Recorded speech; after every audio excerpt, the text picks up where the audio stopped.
Hey people, welcome to the Run Testers and to a launch I'm pretty excited about. We've had the new HOKA Speedgoat 6 in for testing. Now the Speedgoat has been one of my favourite trail shoes through a number of generations now. I like the balance of the higher protective stack, stability, secure fit and the good grip. It all adds up to a wonderfully versatile trail shoe with good cruising capacity on a wide variety of different types of trail terrain. Now some runners I think raised doubts about the overall durability of the Speedgoat, looking at how the uppers flexed and the midsole performed over longer miles, but that's something I didn't have any issues with, and it's something that HOKA though has aimed to improve I think in the new updates. Now I've logged 15 miles so far in this shoe across 2 runs. I'm going to reserve judgment on the longevity until I've beaten it up some more for the full review, but before we do that, let's get into my early impressions of the update to one of HOKA's most popular trail shoes. Here's the HOKA Speedgoat 6 first run. Some quick details then, starting with the midsole stack, and the Speedgoat 6 stack height comes in at 40 mils in the hill, 35 mils in the forefoot for a 5 mil drop. That's in the men's. In the women's it's 38-35 also for a 5 mil drop. It weighs in slightly lighter than the Speedgoat 5 at 10 ounces or 283 grams. In my UK men's 8.5. The Speedgoat 5 comparison was 10.3 ounces or 291 grams. On price, the Speedgoat 6 will set you back £140 or $155 in the US. Now, for a quick shoe whip round and a look at what's new, well, the Speedgoat 6 looks very much like the Speedgoat 5, and at first glance, it might not seem like much has changed. But there are some important updates here, mainly to the upper and to the midsole. These are kind of aimed to fix, as I said, some of those grumbles that some people maybe had, largely on durability with the Speedgoat 5. And let's look at the midsole first. We've still got a compression moulded EVA midsole, but it is a new foam formula here that shoots for being lighter and more durable, holding its resiliency over the long term. Some runners felt like the ride dropped off too soon in the Speedgoat 5. The hope is that this new midsole will deliver that same ride just over the long haul. Up top you've got a new engineered woven material upper that's also lighter, and once again it aims to be a bit more hard wearing. I think one of the things that people found was the other sort of uppers in the Speedgoat 5 flexed a little bit. There are some additional internal supports and a kind of cage of sort of tapes across the midfoot section in here that create a more locked in feel. You've also got gusseted tongues. You've got a dynamic vamp here, which you saw on the Speedgoat 5. That's a more flexible section in the middle that offers some additional stretch and flex. It's slightly bigger on this than in the Speedgoat 5. It's also made from a different material to that shoe. There's a bit more also of a rigid heel clip here on the Speedgoat 6. Now if you flip them over, you've still got the Vibram Mega Grip outsole that works really well. You've got 5mm multi-directional lugs. You've got about the same quantity of lugs overall versus the Speedgoat 5, but there's a new lug pattern here and a slightly shallower channel in the middle that ought to hold less mud.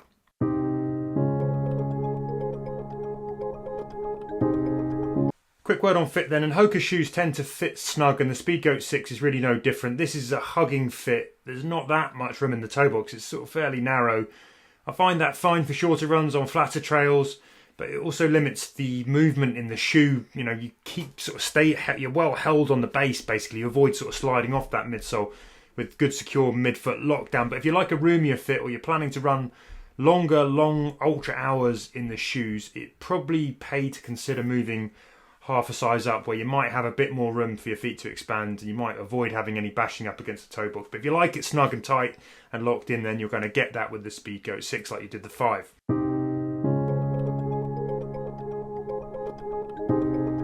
Now I logged 10 miles for my first outing in the Speedgoat 6. I took them on a road to trail run with a few miles on the tarmac to and from the trail, plus a good section of hard-packed, sun-baked river trail that was very, very dry, very flat.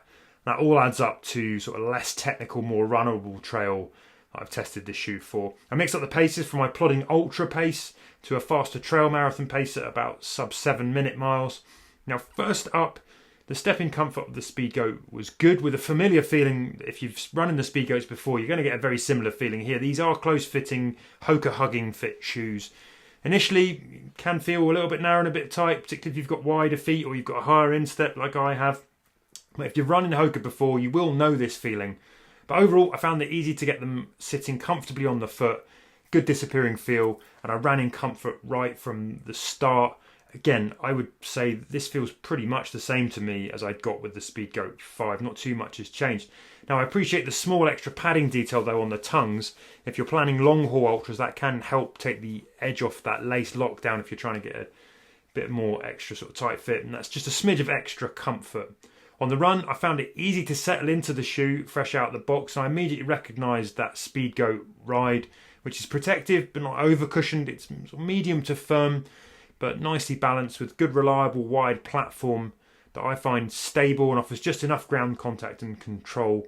On the road sections, I could feel the grip from the 5mm lugs, but it wasn't too sticky, and the new Goat handles tarmac as well as the previous generations. For that kind of road to trail sections, it still gets thumbs up from me.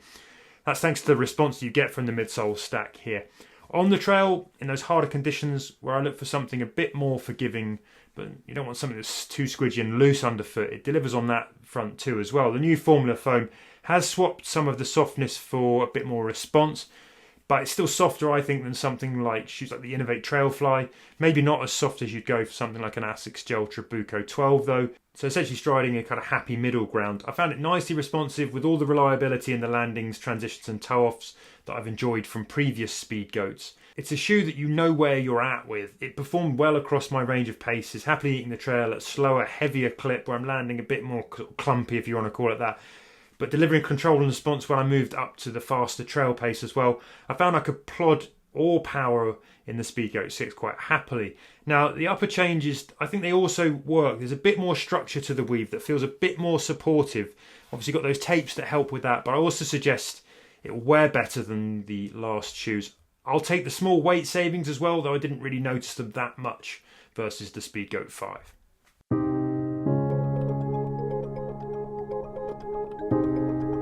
Quick first run impressions then. Well, for me the Speedgoat has always been a happy trail workhorse, a versatile trail shoe that balances protection, stability, lightness and control with enough precision to take on the technical stuff, but enough cushion to eat up a mix of road and trail over the long haul, and a good response for when things get hard packed and more runnable. It's a shoe I'd happily choose to go and get lost in the New Forest here in the UK for runs up to 6 hours, that kind of thing, you know. It's just easy to run in. But now you always worry when brands tinker with good shoes that they might change them and make them worse. But so far I think the Speedgoat 6 updates work. They stay true to the Speedgoat's DNA, and from my early miles I'd say it still delivers exactly what I love about this shoe. With a little weight saving thrown in, uppers that should hold shape longer, though fit a little closer, and a ride that's slightly less plush and cushioned, a bit more responsive, and a grip that I would say that's on par with the Speedgoat 5. The Speedgoat though now has stiffer competition out there, and there are other great options that deliver a similar ride, including I'd say the Merrell Agility Peak 5 is one to go and look at. That's very, very similar and also a really good shoe. There's also a big question rolling around in my brain as to whether or not you might just be better off buying the Speedgoat 5 when it comes out on a deal, but we'll answer that question in the review when we've done more testing. But from my early miles in the Speedgoat 6, I think Speedgoat fans and trail runners who might only want one off-road shoe are going to like this. The Speedgoat 6 still feels like it's got that do-it-all prowess that we've really grown to love in this shoe. So there you have it. That's my first run look at the new HOKA Speedgoat 6. I hope you found it useful. If you're not subscribed already, make sure you do and ring the bell to hear when the full review lands. Plus we'll have a load of head-to-heads as well up against other shoes. Hit us up in the comments if there's something you want us to answer in the main review. We'll get to that as well. If you're looking for a versatile trail shoe, I'm popping a video up now that you should definitely watch.